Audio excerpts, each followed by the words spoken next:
My boyfriend of 1 year called off our engagement because he found out that my parents are divorced. My boyfriend, 38, me, 30, have been dating for almost 1 year now. And 2 weeks ago, he went ghost on me. And when I tried to reach out, he told me that he cannot go on, even though he really loved me. But his mother advised him to go to where there is peace and not a family that has been known for trouble and a girl whose parents are divorced.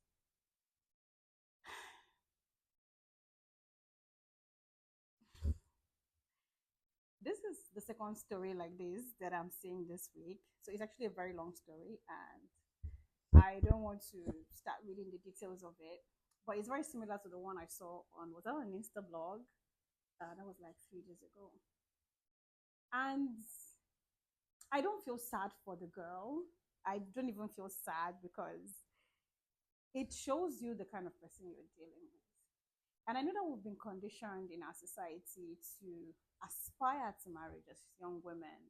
We feel like our lives begins and ends in being a wife. You know, the road of a good girl is getting married, popping out babies, playing the good housewife, getting fat, and that is it. And that's done. If you're lucky, you get yourself a little career, a little business, and your chapter is done. Very sad. There's nothing interesting in that. I promise you. So when I see stories like this and I see the girls feeling very sad, I don't know how to feel about it. I wish I could meet them one on one and hold their hands and tell them this. And if you're watching this and you are the one who is in this position, I want to hold your hands while I tell you this. It has nothing to do with you. Believe me, people make decisions based on their own personal issues, personal preference. He said his mother told him to go to where there is peace. Then, in the 1 year of your relationship, has there been chaos? If he had decided he was going to marry you, that means there was something beautiful about it. Now, this reminds me of the time when I was in the university. My parents were separated. Now, anybody who knows, people who know me personally, know that my parents are very dramatic.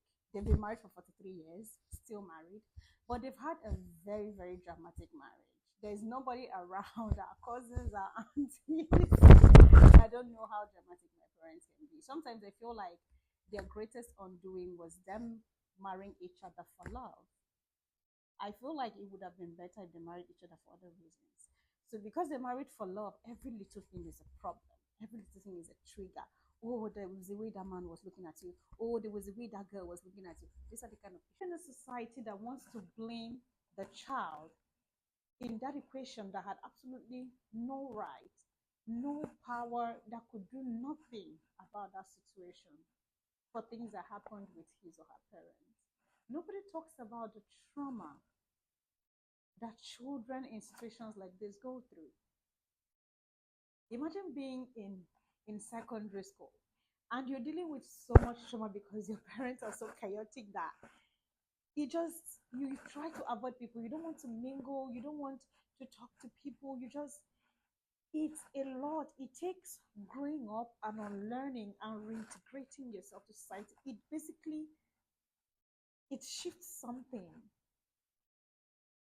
in the individuals that grow up in situations like this. So it's not fair that most of the time they grow up from this and grow out of this, maybe do the internal work and become, better human being. And maybe say to themselves, I'm not going to make the same mistakes my parents made, or I'm going to make better choices, I'm going to live a better life. And then somebody that they probably gave access to them now uses that same thing to judge them.